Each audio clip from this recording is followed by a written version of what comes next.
नमस्कार, स्वागत है आप सभी का एनएमएफ न्यूज में। मैं हूं आपके साथ शाफनी पटनायक। पश्चिम बंगाल में जब से बीजेपी आई है उसके बाद से टीएमसी की उल्टी गिनती शुरू हो चुकी है। एक के बाद एक ममता के तमाम सांसद और विधायक बागी होते हुए नजर आ रहे हैं।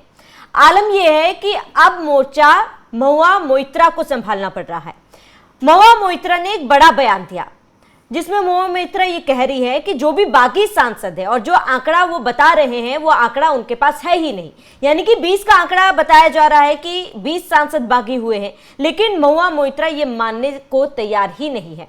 और इसके साथ ही उनका एक और बयान भी काफी ज्यादा वायरल हो रहा है जिसमें वो ये कह रही है कि मैं तब राजनीति करना छोड़ दूंगी जब भारत से बीजेपी का नामो निशान मिट जाएगा। अब महुआ मोइत्रा के ये दावों के क्या मायने हैं उस पर हम विस्तार से चर्चा करेंगे। मेरे साथ मेरे सहयोगी रोहित पांडे जुड़े हुए हैं। रोहित, आप महुआ मोइत्रा जिस दावे के साथ ये कह रही है कि जो बागी हो चुके सांसद हैं उसमें 20 का आंकड़ा पूरा नहीं हो रहा है और अगर हुआ होता तो एक पत्र जारी कर दिया गया होता, क्या इस बात में जरा सी भी सच्चाई है आपको लगता है? ये बात वही हो गई कि जैसे लोग कहते हैं कि बहुत शानदार प्रदर्शन हमने किया लेकिन मैच हार गए। लिखा तो रिकॉर्ड में यही जाएगा ना कि मैच हारे हैं। 2024-2023 के वर्ल्ड कप में भारत के सामने तो ये नहीं लिखेगा ना कि ऑस्ट्रेलिया के खिलाफ मैच जीते थे, वो अच्छा प्रदर्शन किया, बहुत शानदार खेले, लेकिन जीता कौन? ऑस्ट्रेलिया जीती। तो भैया 20 हो या 16 हो, पार्टी टूट गई ना, सांसद चले गए ना। अब लिस्ट आज नहीं कल जब आ जाए कोई बड़ी बात नहीं है। केवल एक शत्रुघ्न सिन्हा को छोड़कर अभी तक बागियों का जो नाम था लिस्ट में किसी ने सफाई नहीं दी। केवल शत्रुघ्न सिन्हा सामने आए, उन्होंने कहा कि मैं ममता बनर्जी के साथ ही हूं और ऐसी बातें जो चल रही हैं ये सब निराधार हैं। लेकिन बाकी वो तो सामने नहीं आए। यूसुफ पठान, जिनको बहरामपुर लाकर चुनाव लड़वाया, मुसलमानों से अपील की कि मुस्लिम भाई आए हैं, इनको चुनाव जिताओ आप। यूसुफ पठान की क्रिकेट पर बात नहीं हुई, यहाँ पर उनके राष्ट्रभक्ति की खेल की बात नहीं हुई। मुसलमान है यूसुफ पठान, इसलिए बहरामपुर वालों से वोट मांग लिया गया। अब जब आपने इस तरीके से वोट मांग कर चुनाव जीते थे तो यूसुफ पठान अपनी मनमर्जी करेंगे ही जब मौका मिलेगा उन्हें। तो यूसुफ पठान आज वो कर रहे हैं। सायोनी घोष, बहुत बातें हुई शिवलिंग को लेकर, जिस तरीके से अभद्र टिप्पणी और मजाक उनके थे। अगर दूसरे समुदाय में किया होता तो हो सकता है अभी तक होती ना सायोनी घोष, लेकिन सनातन धर्म को बोला तो यहाँ पर इतना आपको खुलापन मिल जाता है कि कोई आपका गला काटने नहीं आता है। तो सायोनी घोष के एहसास हो गया नतीजों के बाद ही कि भाई वो गलती हमने की थी। उनको लगता है कि 2021 में वो बहुत छोटी थी, बच्ची थी, इसलिए गलती से किसी ने ट्वीट कर दिया होगा, उनके बारे में उनको जानकारी नहीं थी। तो उन्होंने तो 4 मई के बाद ही अपनी सफाई पेश करके बता दिया था कि कल को दिक्कत समस्या होगी तो मुझे ममता बनर्जी का साथ छोड़ना है। उससे पहले कह रही थी कि मैं राघव चड्ढा नहीं हूं जो ये हो जाऊं पलट जाऊं, मैं ममता बनर्जी की सिपाही हूं, उनको प्रधानमंत्री बनाऊंगी, 2029 में चुनाव लड़ेंगी तो हम उनको प्रधानमंत्री इस देश का बना देंगे। ये सब बातें हो रही थी। अब महुआ मोइत्रा पर अगर आए, 28 सांसद आपके टोटल हैं, उसमें से अगर 16 भी टूट गए तो दल बदल कानून तो ऐसे ही लागू नहीं होता है, बात खत्म। तो 20 की जो बात आप कर रहे हैं, 20 की जगह में कहा 16, 18, 19 है, तो इससे फर्क क्या पड़ जाता है? हालत तो खराब ही हो गई ना पार्टी की। हाँ, बिल्कुल। महुआ मोइत्रा अब अकेली बच गई हैं जो कि मोर्चा संभाल रही हैं। उसके पीछे कारण ये कि अब कल्याण बनर्जी ने भी ये बोल दिया है ममता बनर्जी से कि आपको एक तरफ तो जाना पड़ेगा, या तो आप अभिषेक बनर्जी को चुन लीजिए या तो फिर कल्याण बनर्जी को, क्योंकि अब ये नहीं होगा कि आप अभिषेक बनर्जी के माथे सब कुछ मर दें, अभिषेक बनर्जी के हाथ में कमान दे दो, हम लोग उनके अंडर में काम करें। हमने आपके साथ पार्टी बनाई, सीनियर लीडर है भाई, हम क्यों अभिषेक बनर्जी के अंदर रहें?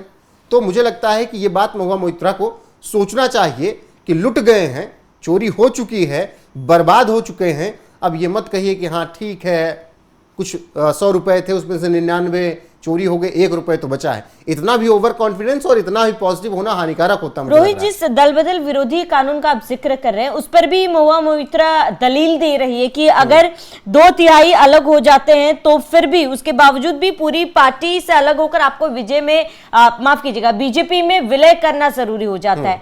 क्यों जरूरी है विलय करना? आपसे आपके सांसद नाराज है, आपसे आपके सांसद संभाले नहीं गए, आपके सांसद की नाराजगी दूर नहीं की गई और अब आप फिर वही बात है कि आप सीधा प्रहार बीजेपी पर कर रहे हैं। कमी आप में है लेकिन सवाल आप बीजेपी पर उठा रहे हैं। देखिए, दल बदल कानून की जब बात आएगी तो आप फिर महाराष्ट्र का उदाहरण लेंगे, आप फिर उदाहरण लेंगे दिल्ली का।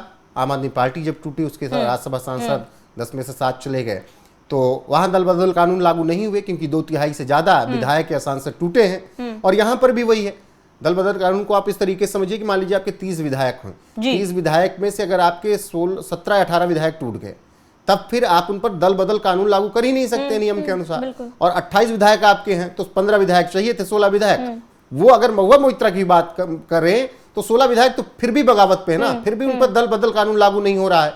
तो यहां तो ये पूरी तरीके से टूट चुके हैं। और ये टीएमसी में जो चल रहा है कुछ नया नहीं है, सत्ता गई है इसलिए इतना बड़ा विद्रोह, इतनी बगावत नजर आ रही है। बिल्कुल। मिमी चक्रवर्ती को आप याद करेंगे तो 2 चुनाव लड़ी थी वो 2019 वाला, तब उसके बाद नुसरत और मिमी 2 ऐसी एक्ट्रेस थी जो कि सदन पहुंची, बहुत उनकी चर्चा रही, उनके काम से ज़्यादा उनकी खूबसूरती की चर्चा बहुत रही कि ममता बनर्जी ने 2 ऐसी लड़कियों को, सशक्त लड़कियों को संसद भेजा है जो कि अपनी आवाज़ उठाएंगे। और जब शुरुआत में आई तो शुरुआत के बाद फिर अंत कब हुआ कुछ पता नहीं चला। मिमी चक्रवर्ती ने जो आरोप लगाए थे वो टीएमसी वाले को सुनकर शर्म महसूस करनी चाहिए। मिमी चक्रवर्ती ने बीच सांसदी अपनी छोड़ दी और उन्होंने आरोप लगाए कि भाई मुझसे टीएमसी के नेता ही गलत तरीके से बात करते थे, गलत तरीके से व्यवहार करते थे, टॉर्चर करते थे। सीधे सीधे शब्दों में कहें तो मिमी चक्रवर्ती गलत तरीके से टच किया जाता था, छुआ जाता था, टॉर्चर किया जाता था, बोला जाता था। और ये बातें उनसे बर्दाश्त नहीं हुई। कह सकते हैं कि 4 साल तक तो उन्होंने काम किया, सांसद बनी रही, चुनाव का टाइम आया तो इस्तीफा दे दिया जब टिकट नहीं मिलने वाला था। लेकिन जो आरोप लगे उसकी सफाई तो ममता बनर्जी देने नहीं आई या अभिषेक बनर्जी नहीं देने आए। तो आज ये आरोप कम से कम तो नहीं लगा रहा है कोई। अगर सायोनी घोष छोड़ रही है तो इस तरीके से घिनौने आरोप तो नहीं लगा रही हैं। वो अपना नया रास्ता देख रहे हैं क्योंकि उनको पता है कि भाई अगर टीएमसी के साथ रहेंगे तो कोलकाता में या पश्चिम बंगाल में या उत्तर दिनाजपुर के किसी भी हिस्से में निकलना मुश्किल हो जाएगा। अभिषेक बनर्जी को मारा पीटा लोगों ने, टमाटर फेंके, अंडा मारा। जहांगीर का हाल है, देख ही रहे हैं, परेड निकाली जा रही है उसकी। इसके अलावा तमाम पार्षद, पूर्व विधायक पकड़कर लोग खुद मार रहे हैं, बीजेपी वाले नहीं मार रहे हैं। लोगों का जो गुस्सा है, तो ये जो बागी हुए हैं सांसद, इनका डर सिर्फ इतना है कि कहीं इनके चक्कर में, इनके भतीजे और चाची के चक्कर में हमारी बर्बादी ना हो जाए। क्योंकि बंगाल की सड़कों पर निकलना मुश्किल है जो अत्याचार इस डायमंड हार्बर मॉडल ने किया है। लेकिन जिस तरीके से महुआ मोइत्रा ये बात कह रही है कि मैं उस दिन का इंतजार करूंगी जब बीजेपी भारत से खत्म हो जाएगा, मैं उस दिन का इंतजार करूंगी और मैं उस दिन राजनीति छोड़ दूंगी जब बीजेपी बिल्कुल पूरी तरीके से भारत से गायब हो जाएगी। यहाँ पर बात न्याय की नहीं होती है, यहाँ पर बात अगर हम करें कि बंगालियों की नहीं हो रही है, हिंदुस्तानियों की नहीं हो रही, लेकिन यहाँ पर सिर्फ महुआ मोइत्रा ये चाहती है कि बीजेपी भारत से गायब हो जाए। ऐसी सोच, ऐसी मानसिकता, आप तो यहाँ पर प्रजा की सेवा के लिए आए थे, लेकिन बीजेपी को गायब करना आपकी प्रायोरिटी कब से हो गई? नहीं, देखिए, आप प्रतिद्वंदी हैं, आपको इस तरीके से बयानबाजी करनी चाहिए, अच्छी बात है, लेकिन किस आधार पर बीजेपी गायब हो जाएगी? बंगाल के अलावा टीएमसी का क्या है पूरे देश में? बंगाल के अलावा क्या हैसियत है टीएमसी को, इस बात को पहले ध्यान रख लें। और क्या इंडिया ब्लॉक में इतनी ममता बनर्जी की चलती है कि वो सबको मना सके? क्योंकि ममता बनर्जी तो राहुल गांधी को वहां पर नहीं उतरने देती। राहुल गांधी वही बंगाल के चुनाव में खड़े होकर कहते हैं कि ममता बनर्जी सबसे भ्रष्ट है, यहाँ पर बेटियों के साथ अन्याय हुआ, ममता बनर्जी के गुंडों ने यहाँ पर अन्याय किया। राहुल गांधी के बयान है। तो क्या इतनी हैसियत है कि बीजेपी को गायब कर सके? बीजेपी वो पार्टी जिसको गायब करने के चक्कर में टीएमसी गायब हो गई, पहली बात तो। जिसको गायब करने के चक्कर में शिवसेना गायब हो गई, जिसको गायब करने के चक्कर में एनसीपी गायब हो गई, जिसको गायब करने के चक्कर में जन आधार खत्म हो गया अखिलेश यादव की पार्टी का, जिसको गायब करने के चक्कर में चौटाला की पार्टी का, जेजेपी का तहस नहस हो गया, हालांकि गठबंधन में वो एक बार रहे हरियाणा में, जिसको गायब करने के चक्कर में अच्छी अच्छी पार्टियां धूल फांक रही हैं, जिसको गायब करने के चक्कर में आम आदमी पार्टी गर्त में जा चुकी है, जिसको गायब करने के चक्कर में राहुल गांधी 99 चुनाव हार चुके हैं। तो बीजेपी को गायब करने की बात जब आप करेंगे तो ये आपके ही नेगेटिव जाएगा। बिल्कुल, आपको मुद्दों पर लड़ना। मैं हमेशा कहता हूं कि 2024 का चुनाव जब इंडिया गठबंधन ने लड़ा, नो डाउट बहुत अच्छी स्ट्रेटजी के साथ लड़ा। उन्होंने वो मुद्दे आखिरी पायदान पर बैठे लोगों तक पहुंचाए जो जरूरी थे, मतलब उन लोगों के लिए। झूठ था नैरेटिव, लेकिन चुनाव ऐसे ही लड़े जाते हैं, चुनाव में सब कुछ सच आप नहीं बोल देते। उन्होंने कहा कि संविधान खत्म करने का प्लान नरेंद्र मोदी का है क्योंकि वो 400 सीट मांग रहे हैं। एक बयान भी आ गया था बीजेपी के किसी छोटे नेता का, तो उसी को आधार बनाकर उन्होंने ये दलितों तक बात पहुंचा दी कि भैया बाबा साहब अंबेडकर ने जो अधिकार आपको दिए हैं उसे नरेंद्र मोदी अब की खत्म कर देंगे अगर 400 सीट आ गई। उसका इफेक्ट पड़ा, 99 सीटें आपकी आई। उन्होंने आगे तक बात पहुंचाई कि यहां पर पूरी तरीके से फिर वही तानाशाही हो जाएगी जैसे ब्राह्मणों की और राजपूतों की रही है। तो ये नीचे तबके के लोगों को समझ में आया भाई संविधान खत्म हो जाएगा तो हमारा तो कुछ बचेगा ही नहीं। उन्होंने उस तरीके से टर्न अराउंड नहीं किया वोट में, लेकिन फिर भी 99। तो आपने मुद्दों पर लड़ा, नैरेटिव बनाया, लेकिन फिर आप उसी पे आ गए। ईवीएम, भैया तमिलनाडु में भी चुनाव हुए ना, डीएमके जीत, डीएमके हारी, टीवीके आ गई, कांग्रेस भी वहां 5 सीटों के साथ सत्ता में है, तो क्या वहां पे ईवीएम चोरी नहीं हुआ? लेकिन राहुल गांधी के ट्वीट को ध्यान रखिए, जब 4 मई को नतीजे आए तो उन्होंने बाकायदा ट्वीट किया कि बहुत अच्छा मैंडेट मिला केरल में और तमिलनाडु में, जनता का इसके लिए आभार। फिर उन्होंने ट्वीट किया कि असम और पश्चिम बंगाल में लोकतंत्र की हत्या कर दी गई, मैनिपुलेट कर दिया गया चुनाव को, ईवीएम को लूट लिया गया। तो ये डबल स्टैंडर्ड जनता अब समझने लगी है। बाकी बीजेपी को खत्म करने के चक्कर में खुद खत्म हो गए। वो पार्टी जो 2 से शुरू हुई और आज 303 तक भी पहुंची, थोड़ा डाउनफॉल आया 240 पे, अब भी वो सरकार चला रहे हैं। और बात करें कांग्रेस की या और पार्टियों की, तो वो जब सत्ता में रहे तब भी 240 नहीं ला पाए।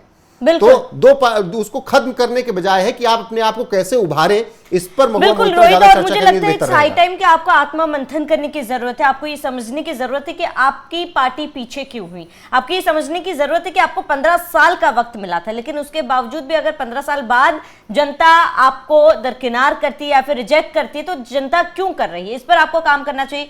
ना कि बीजेपी देश से गायब हो जाए, बीजेपी को खत्म करना, ये फोकस रहना चाहिए। वरना अगर यही चलता रहा तो फिलहाल जो स्थिति है इससे भी बुरी स्थिति टीएमसी के आगे आने वाले समय में देखी जाएगी। रोहित, बहुत बहुत शुक्रिया जुड़ने के लिए। आप सभी दर्शकों का इस पूरे मामले पर क्या कहना है हमें कमेंट कर जरूर बताएं। साथ ही बने रहिए एनएमएफ न्यूज के साथ।